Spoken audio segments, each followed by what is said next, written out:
Bonjour à tous. Je suis en train de présenter notre thématique dont l'intitulé est la modélisation de l'éducation par la croissance économique. Pour cela, je vais adopter le plan suivant. Je vais d'abord introduire ma thématique. Après, je vais passer par une revue historique de l'éducation au Maroc. Après, je vais appliquer un modèle économétrique dans la méthodologie économétrique en utilisant la modélisation VAR. Après, je vais discuter les résultats et dernièrement, je vais conclure ces résultats. D'abord, la question des facteurs de croissance fait l'objet de nombreux débats socio-économiques. Elle a été traitée par des théoriciens qui ont abouti à plusieurs conclusions, parmi lesquelles on cite la théorie de la croissance endogène, qui analyse l'effet du capital humain, dans ce cas c'est l'éducation, sur la croissance économique. Or, on peut clairement constater qu'il y a une différence énorme si on compare les systèmes éducatifs entre les pays au fil du temps, qui restent non comprises. On suppose que cela est dû aux plusieurs facteurs dont la conjoncture économique est fait partie. Alors, notre question centrale qu'on se pose est la suivante. À quel niveau la croissance économique impacte-t-elle l'éducation au Maroc?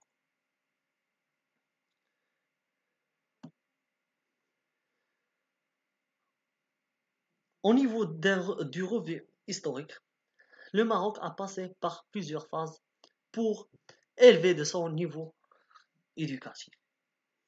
La première phase, c'est l'avant-protectorat.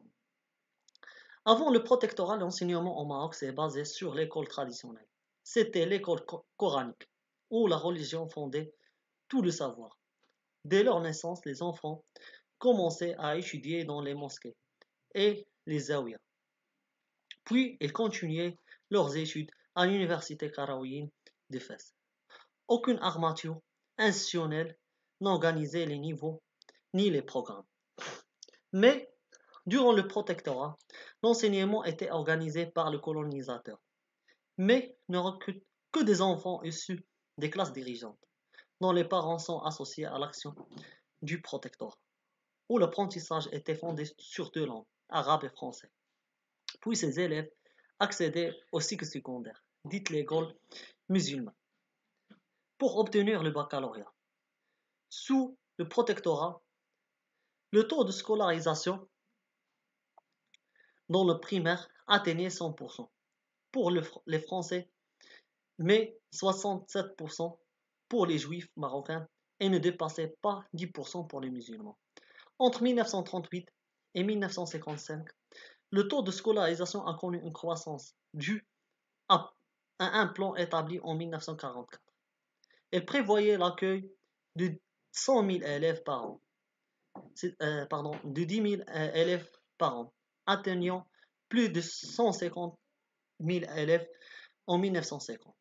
En 1956, le Maroc lançait le plan de Mohamed El-Fassi pour la scolarisation qui recrutait plus de 1 million de la population scolarisable.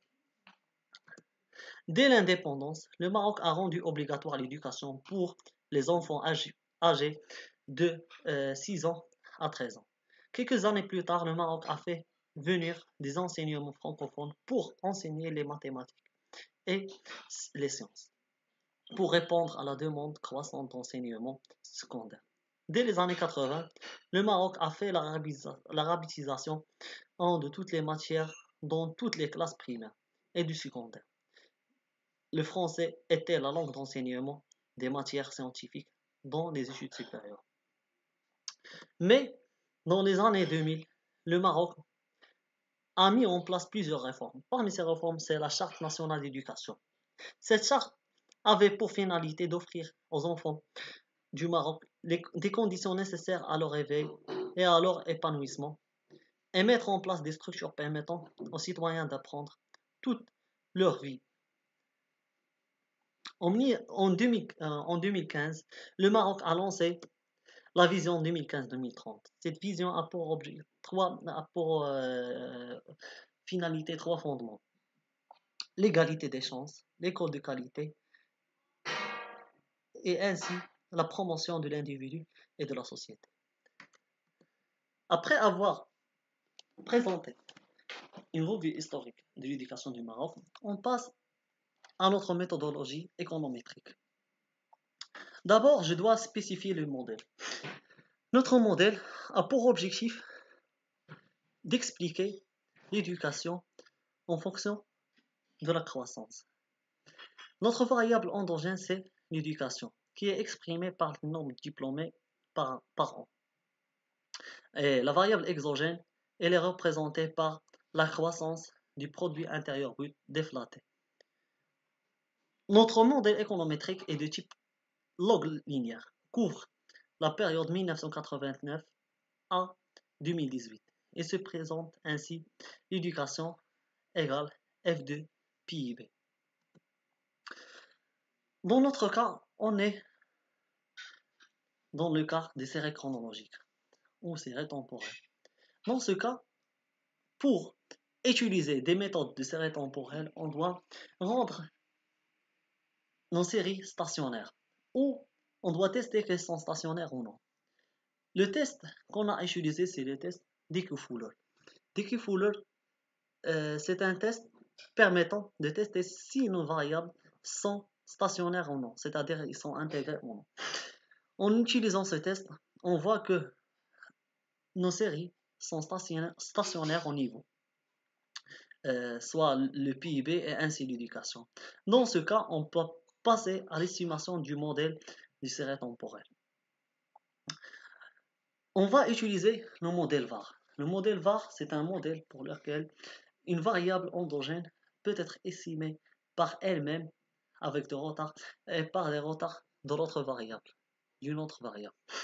Notre modèle économétrique VAR se présente comme suit. Log de UT égale bêta 0, c'est-à-dire la constante, plus la somme des coefficients bêta 1 fois log de U du T et moins 1, plus la somme du bêta 2 fois log de PIB T-1. Avant de passer à l'estimation, on doit voir le nombre de retards optimal. En lisant notre tableau, le nombre de retards optimal, c'est celui ayant le Hakek et le Schwarz le plus faible. Alors, le retard optimal qui minimise ces deux, c'est 5. Après, on peut passer à l'estimation de notre modèle VAR. Après avoir estimé notre modèle VAR, on voit que la statistique de Fisher est supérieure à celle correspondante à la table de Fisher. Alors, on peut dire que notre modèle est globalement significatif. En lisant le coefficient de termination qui est égal à 75%, on peut dire que la qualité du modèle est bonne. Alors, nos variables explicatives choisies peuvent être retenues pour expliquer l'éducation.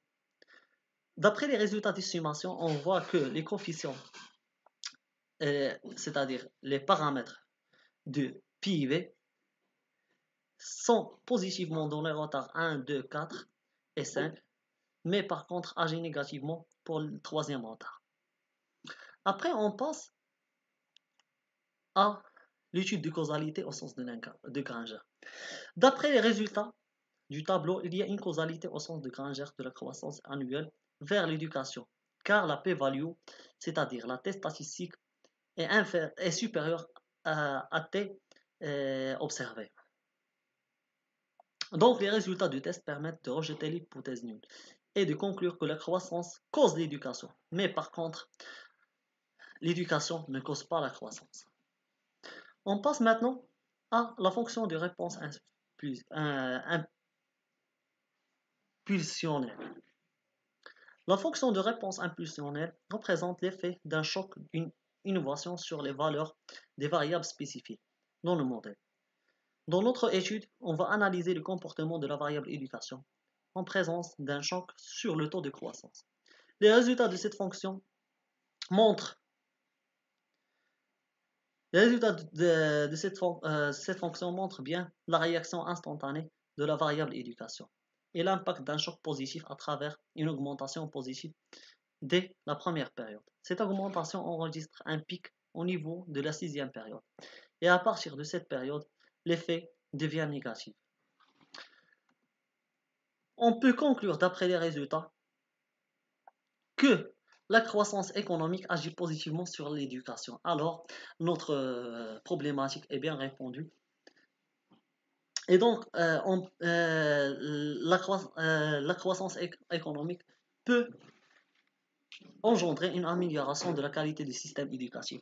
La croissance économique et l'éducation ont une causalité dans un seul sens. La réalisation d'une forte croissance entraîne une amélioration de la qualité du système éducatif. En effet, ces résultats montrent également que la croissance économique joue un rôle primordial dans l'amélioration du capital humain. L'État, dans ce cas, doit encourager tous les facteurs permettant de la réalisation de la croissance économique, comme l'investissement privé ou l'investissement direct étranger, etc. Merci.